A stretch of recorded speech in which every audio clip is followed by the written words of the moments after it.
Well, hey there, guys. I guess the 2020 school year is really upon us because we received our first question in a while today. So let's look at it. It says a right rectangular prism has the dimensions 4 units by 1.5 units by 2 3/4 units. And it is going to be packed with cubes, each that have a dimension of 1/8 of 1 unit. And then it asks, what's the number of cubes required to fill the prism? It asks it in a weird way. It says number of cubes required to fill the prism is. It's a very passive way of writing, but I write exactly how it comes into me so students will recognize their problem. But basically it wants to know how many of these little teeny cubes that have each edge or each length 1/8 of 1 unit is it going to take to fill this prism. So let's see what we're talking about. So let's put the problem up here, and now let's look at what a right rectangular prism is, and then we can start labeling it. So a right rectangular prism, okay, it has, the reason it's called a right rectangular prism, it's not slanted, it's not what they call oblique. Sometimes you see them and they're kind of look like they've been squished, they've been stepped on a little. A right rectangular prism just means that the edges meet to make 90-degree angles. That's it. So let's go ahead and start labeling our dimensions. We've got 4 units by 2.75, 2 3/4. I'm going to go ahead and write as a decimal by 1.5 or 1.5 units. So when we care about volume, or when we're trying to take volume, you want to ask yourself, am I dealing with a solid figure that comes to a point? And in this case, we are not. This is just a box. So we have bases that are equivalent. They're the same shape, same side bases, top and bottom. So what I want to do is I want to find the area of the floor, or how much space the floor takes up, and then I want to know how many layers of floor are there. So I do area of the base or area of the floor times the height, because the height will tell me how many layers of that floor there are. And that's really all volume is. If they're asking for volume, they could also say capacity. They could also say how much will fit inside. So these are different terms that just mean how much will fit inside this box. What's the maximum capacity, maximum amount of units you can put in here. Okay, before I make that any more confusing. So in order to find the volume of a right rectangular prism, you simply, area of the base is just length times width, and then you multiply by height to get how many layers of floor there are. So to find the volume of a right rectangular prism, you just multiply the dimensions. 2.75 times 1.5 times 4. So let's do that. And of course, you could do it in any order. 4 times 2.75 times 1.5 gives us a volume of 16.5 cubic units. Remember that volume is in cubic units because we are dealing with 3 dimensions.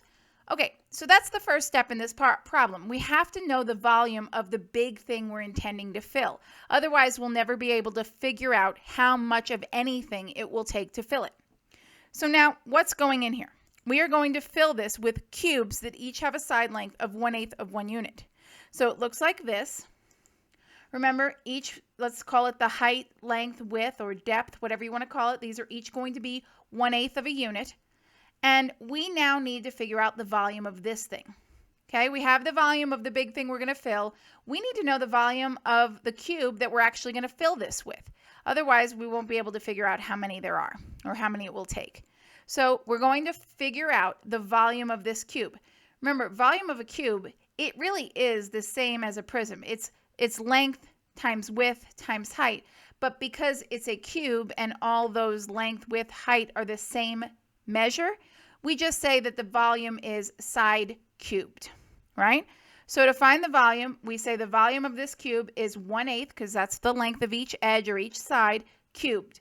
When you raise a fraction to a power, all you do is raise both the numerator and denominator to that power. So we're looking at 1 cubed divided by 8 cubed, or 1 cubed over 8 cubed. 1 cubed is going to be 1. 1 to any power is 1. Doesn't matter how many times you multiply factors of 1, the answer will be 1. 8 cubed is 512. So we have 1 over 512. I would say 1 512ths, but that's a really ugly word. So I'm going to probably say 1 over 512 for the rest of this video. Okay, so now we have the volume of the big thing, and we have the volume of the little thing that we're filling it with. So let's take this problem to the next step. So we've got this right rectangular prism. I put one of the little cubes in here to kind of visualize that we're going to fill it with these cubes, and we've got to figure out how many of them it will take. To do this, we really just have to divide the volume of the big prism by the volume of the little cubes that are going to go in there. You have to take how much volume you need to fill divided by how much volume each of the things you're filling it with has. And we know all of this information. So we have 16.5 units cubed, so the volume of the whole thing, divided by 1 over 512 units cubed. Okay, so the units are the same, so I can just go ahead and divide this and figure out 16.5 divided by 1 over 512 will give me how many of these it will take to fill this prism. So let's get rid of our units. Well, let's get rid of our units for real. Okay, 16.5 divided by 1 over 512. Remember, when we divide fractions, we really change division to its inverse operation, which is multiplication. Once we change division to multiplication, we take whatever's after it and change it to its inverse or its opposite. And really, we're talking about the reciprocal. So it's 512 over 1. So 16.5 divided by 1 over 512 is just 16.5 times 512. And we get 8,448. So that tells me that it is going to take 8,448 1/8 of a cube units, 1/8 of a unit cubes to fill this prism. And if that seems like a lot, let's just do a little simple check.